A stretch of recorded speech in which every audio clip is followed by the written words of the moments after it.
ahí con el dolor en mi corazón, yo dije, lo acepto, me tengo que ir. Yo sabía que estaba tomando una decisión fuerte, sabía que me iba a ir sola, sabía que dejaba a todo el mundo, pero yo también tenía que pensar en mí.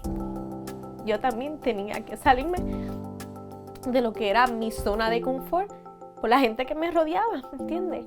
Ahí tomé la decisión, llené todos los documentos, esperé el tiempo para que ese cuarto estuviera disponible y entonces saqué el pasaje. Y no fue fácil.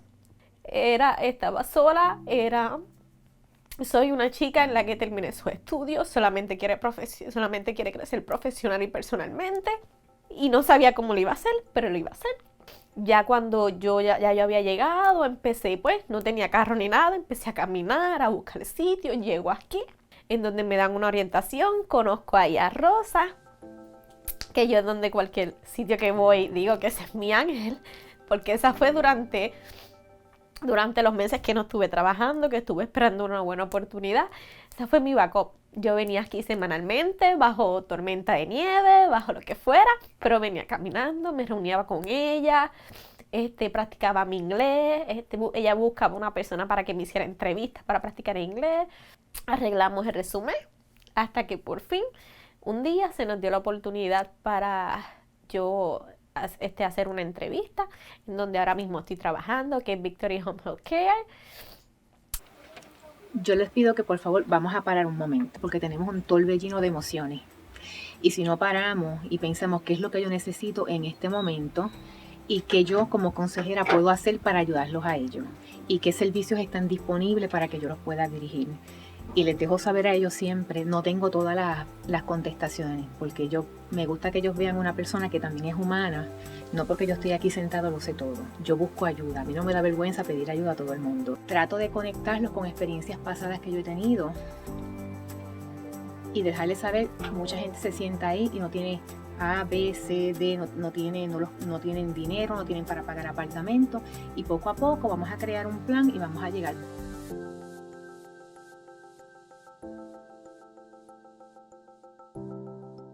Actually, we were pretty fortunate in that we were already 60% bilingual and 55% bicultural because we work in Holyoke and we represent the community we work in. The bigger issue was that everyone had jobs, full-time jobs to begin with, so kind of piling this on top, we had to do a whole bunch of reorganizing. Obviously, the bilingual staff had to take on different roles, which meant the non-bilingual staff had to take on different roles. So everybody here got asked to do more than they were doing before. This is a pretty good place and nobody complained about that. Everyone was volunteering to do more. Now 7 months later, I'm still trying to get them to keep their work-life balance because they're just 100% committed to it. One of the first things that we tell people when they start working here is our customers are our first priority, definitely. And customers meaning businesses, job seekers, anyone that walks through our doors, our customer. And we really encourage people to treat them like they're the only person standing in front of them. They're the most important person at the moment. We know that a lot of people come here with challenges and barriers, and we have to make them feel welcome and, just let them know that it's going to be okay. We can help you, guide you through the system to figure out, what it is that you need and how to get there. He's only 16? Well, 15. Okay, so that if we're gonna go through 16, he needs to go through a youth program here. If you give me his information, I can connect them with him and I can make sure they get back to him. My life kind of took a change when I moved over here, so I still want to pursue my nursing career. I would love to be a registered nurse soon, a nurse practitioner in the future.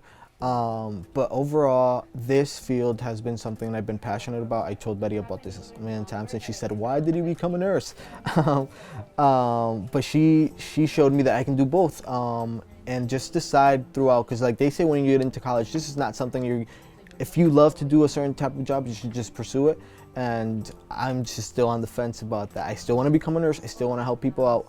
But I also want my community to have somebody like me and just guide them through what's going on. Before I left here, the Friday before October 16th, I sent out an email and I said, we start Tuesday morning. And on Tuesday morning, 12 organizations were here with their laptops, their staff, their paño de mesa, ¿verdad? Because we want to treat people with respect and also be clear about identifying each of us. And people were here. And then the banks came, because if you were in Puerto Rico receiving Social Security and you needed to do a direct deposit, well, now you have to transfer banks, ¿verdad? All of that took place here. It was amazing.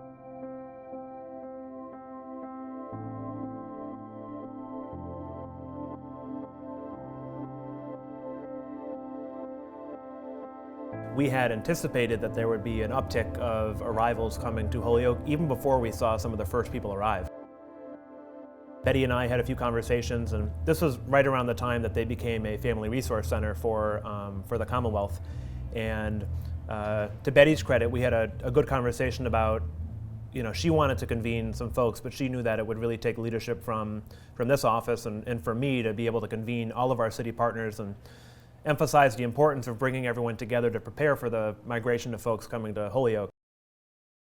As far as I know, we were the first city in the Commonwealth to be able to have some sort of coordinated effort. So we designated Enlace as the official welcome center for the city. And every day from 12 to 2, they would do a welcome orientation that would include CareerPoint and Enlace. And we had folks from the public schools there, enrolling students, everything from employment to healthcare. Prescriptions were a huge issue at the time, so the health center really stepped up and they were providing prescriptions for folks. Even if they didn't have their records, like telling them, hey, I have diabetes or I have asthma or hypertension, whatever it may be.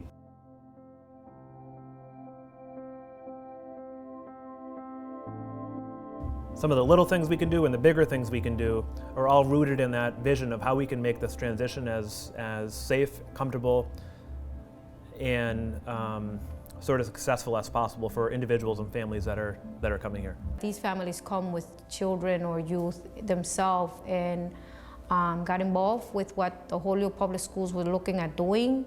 Us, in my department, helping the youth to feel welcome in the city of Holyoke by providing them with information and resources that we have for the youth department. Because I believe that it's a very, not only have they gone through trauma, but it's a cultural shock to just come to a community that you probably didn't make a choice as a youth. I came here not by choice at once, I remember, and it was a cultural shock, meaning my mother made that decision. Here in this case, families did a decision for the best interest of their children. Most of them say, I came here because the education is not gonna work because of what's happening. Due to the hurricane, we are not able to work to provide and feed our children. We're here because of them. We're here because health conditions issues. We're here because we're dislocated, meaning by housing situation that we're facing there.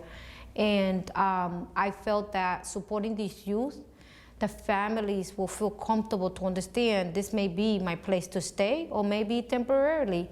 And right now, as we're running the summer youth program, we have some numbers of youth from the island that are here and who will be working and very fearful of what awaits for them in the future, even with this placement.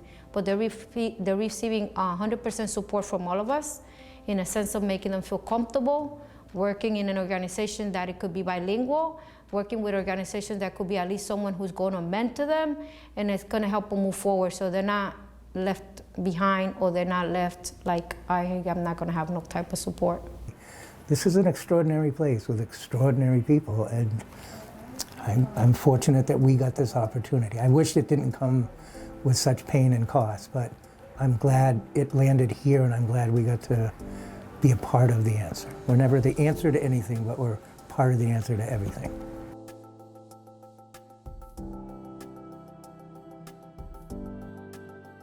I think September 20 just changed the lives of many, many people. Obviously, the people that were on the island were truly affected, but the people here had so much uncertainty, and we didn't know for weeks at a time how was our family, if they were okay, did they have food, did they have water, did they have the medical needs that being met. So we were coming to work, doing our day-to-day things, but our minds were also in Puerto Rico with our families, not knowing what was happening with them. We have a philosophy. We don't hire people, we hire families. And that showed through during this disaster. We were very fortunate enough to have a management team that supports us, and because half of the staff at CareerPoint are Puerto Rican or have family in Puerto Rico, we were able to be ourselves, and if we needed time to take care of ourselves and figure out, how is my family?